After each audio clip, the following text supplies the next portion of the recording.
আসসালামু আলাইকুম প্রিয় বন্ধুরা, আজকের গল্পটি হচ্ছে ধৈর্যের প্রতিফল।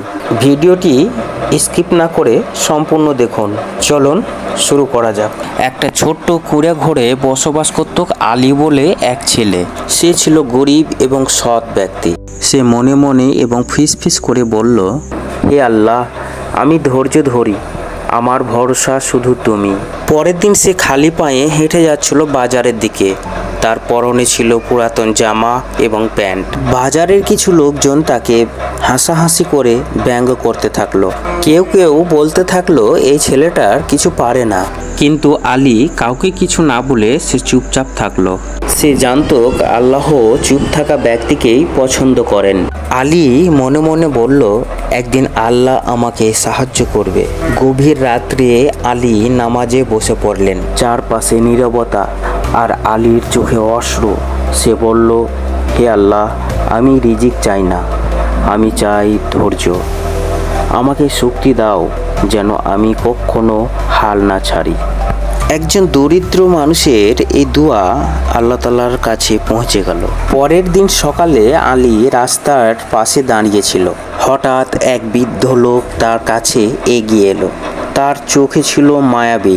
বৃদ্ধ লোক বলল, বাবা, তোমার মুখে আমি সততা দেখছি, তুমি কি আমার দোকানে কাজ করবে? আলী উজ্জ্বল চোখ নিয়ে আশা হয়ে বলল, হ্যাঁ, আমি কাজ করব। সে মনে মনে বলল, আল্লাহ, তুমি সত্যিই মহান। আলী দোকানে মন দিয়ে কাজ করতে শুরু করলো। দিনের পর দিন তার ধৈর্য আর পরিশ্রমে তাকে গড়ে তুলল এবং সেই বৃদ্ধ লোক আলীকে খুব ভালোবাসতে লাগলো, যেন তার নিজের সন্তানের মতন। আলী জানতো ধৈর্য ধরলে আল্লাহ কখনো কাউকে খালি হাতে ফেরত দেয় না। আলী একদিন আকাশের দিকে তাকালেন এবং তার চোখে আনন্দের অশ্রু। সে বলল, যখন আল্লাহ দেরি করেন, নিশ্চয়ই তার জন্য বড় কিছুই উপহার রয়েছে। একজন ধৈর্যশীল মানুষের জন্য আল্লাহর রহমত ঠিক সময়ে এসে যায়। এটা ধৈর্যের শক্তি আর আল্লাহর প্রতিশ্রুতি। আজকের মতন এখানেই শেষ।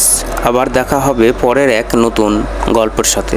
এই গল্প থেকে আমরা বুঝতে পারলাম, ধৈর্য ধারণ করলে আল্লাহ তাআলা তার জন্য মহাপুরস্কার রাখেন। তাই আমাদের সৎ কর্মের সঙ্গে ধৈর্য রাখা উচিত। ভিডিওটি সম্পূর্ণ দেখার জন্য অসংখ্য ধন্যবাদ।